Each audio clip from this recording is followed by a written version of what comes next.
Welcome to Twitch.tv, my name is Markus Olodyn Koskivirta, and this is the Hearthstone.fi Monday Night Community Tournament number 37.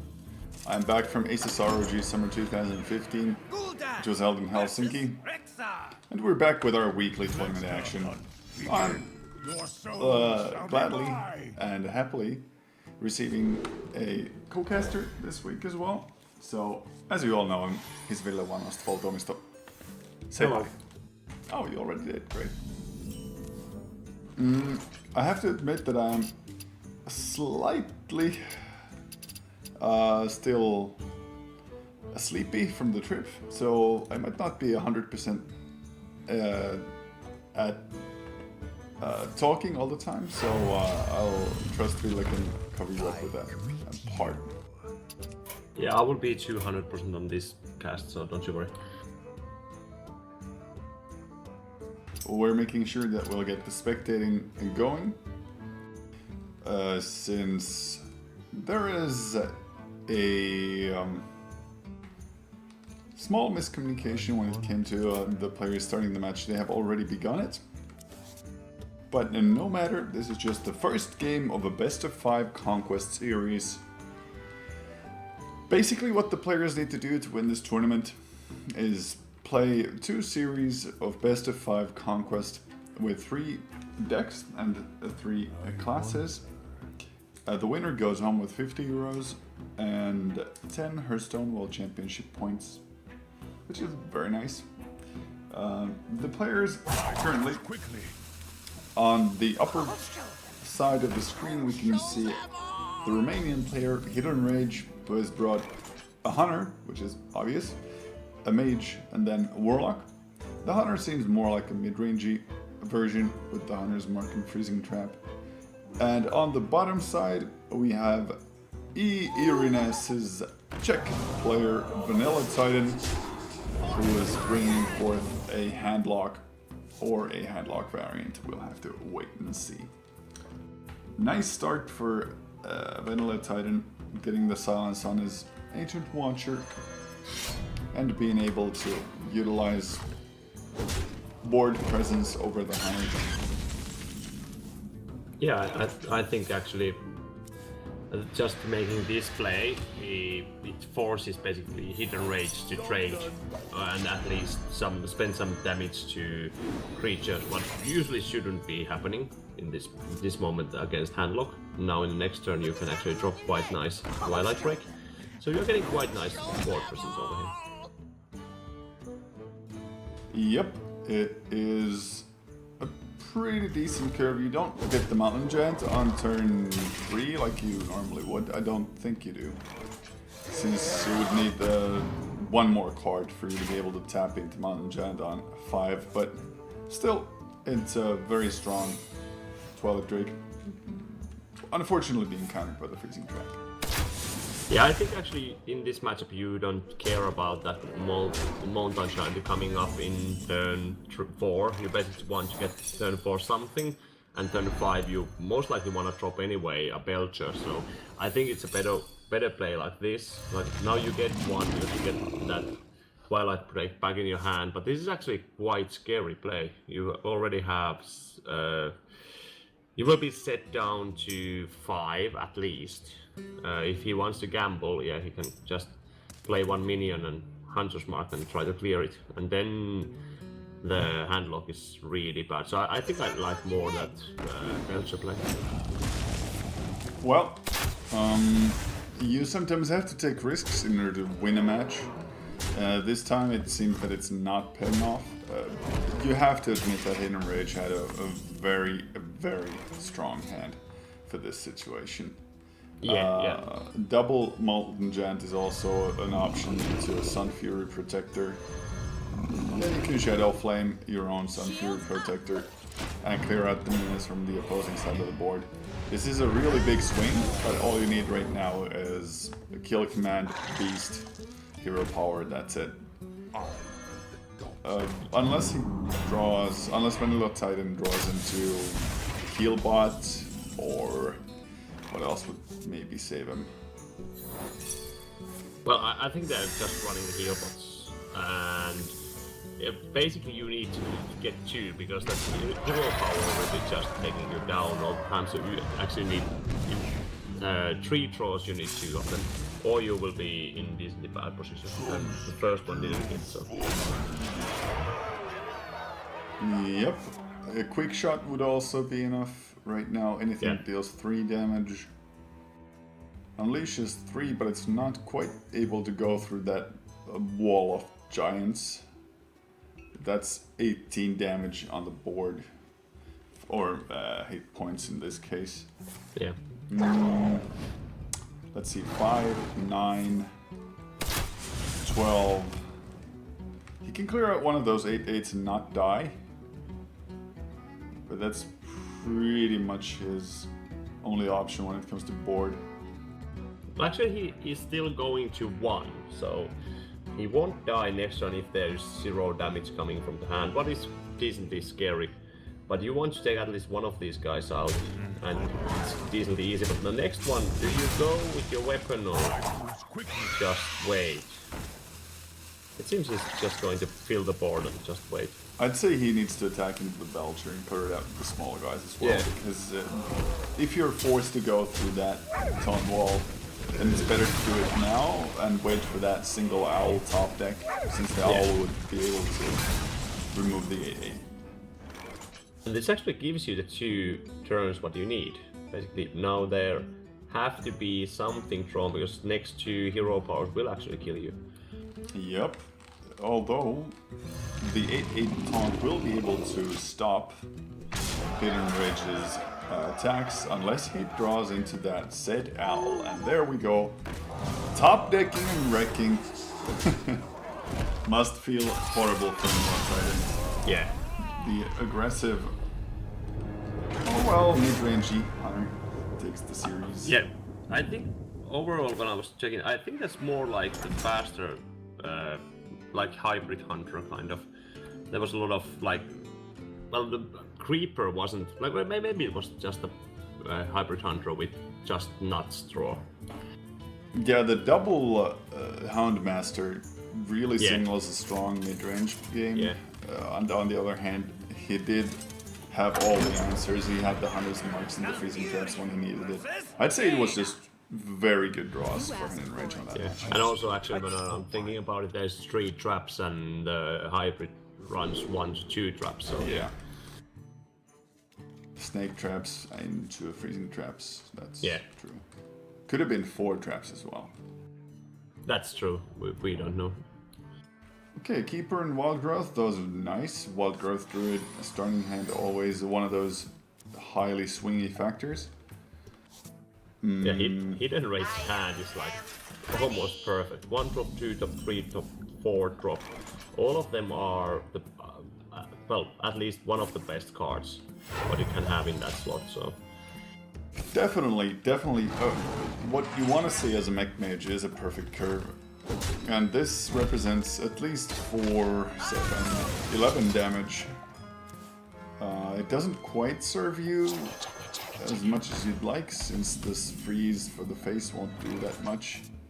But when you think of VanillaTitan's options, that Keeper of the Grove will be unable to clear out any of the oncoming minions. The Druid of the Claw might stop the 6 damage, but it'll still get frozen and not be able to do much. If he draws into maybe a Belcher more, or stabilizes enough to take over the board, I think that's a decent situation for the Druid.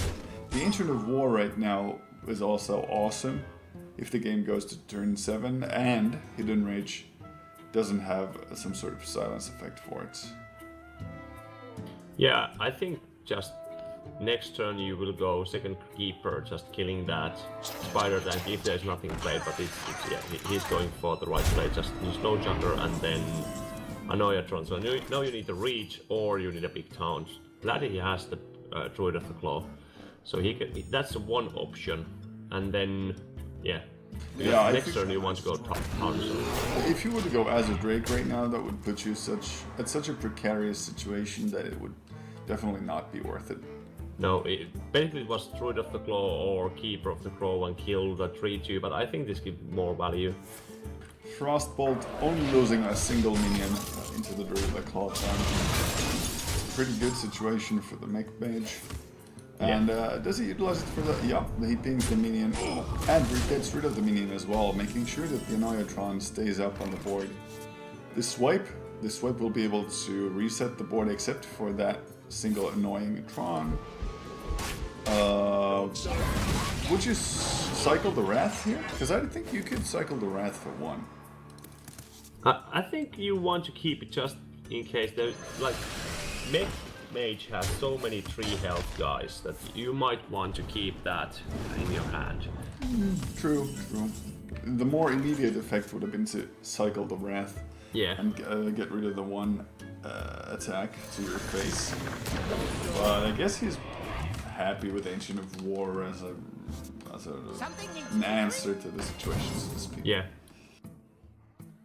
That Time Rewinder will do nothing in this match. It's absolutely the worst possible spare part for Antonidas as well.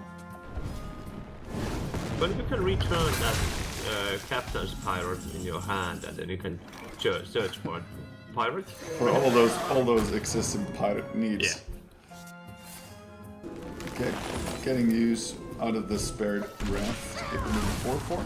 Spell power does play a part, because it was one of those reasons why he decided to not use it. You require my assistance. Antonidas is gonna start churning out fireballs at least 1 this turn, but where do we get to see the taunt? That's gonna be interesting. I think the 1/1 parrot is the much better choice. Although this leaves you kind of vulnerable to swipe number 2, I'd still say it's good enough. Yeah, I think you want to have 2 taunts, so you basically don't lose Antonidas for hero power and something, and you definitely don't want to taunt up Antonidas. So yeah, basically the 2 plays where either go for rewind to parrot or taunt it up, and I think the taunt up is better. I must safeguard the land. No bug from the spectator mode. Yeah, they fixed it, so it's awesome. It's working actually. Did you have any problems with the spectator mode during the run? No, everything was like they patched it just. I think it was Wednesday. It was patched, and everything was just fine.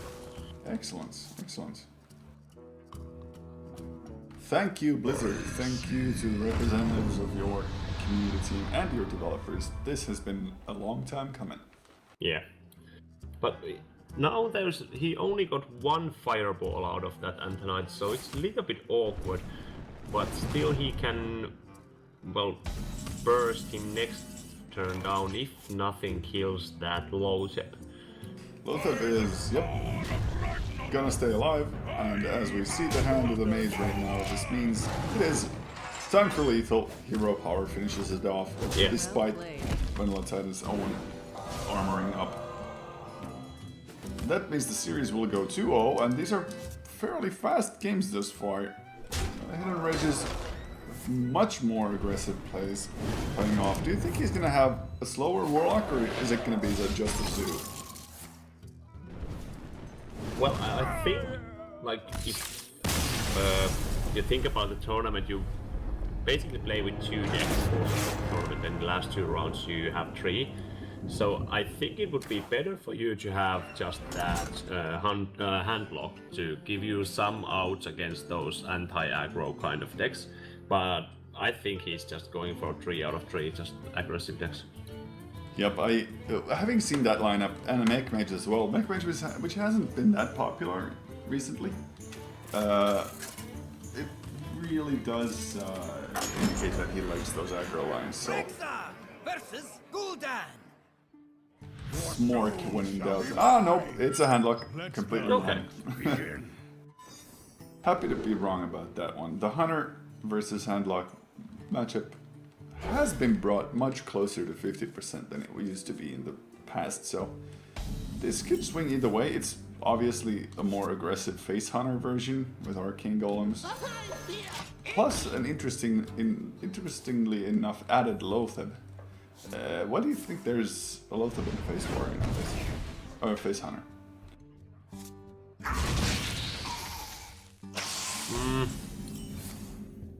I think like, well, Face Hunters has been chasing the lineup quite a lot, and I actually like low chep in almost any deck.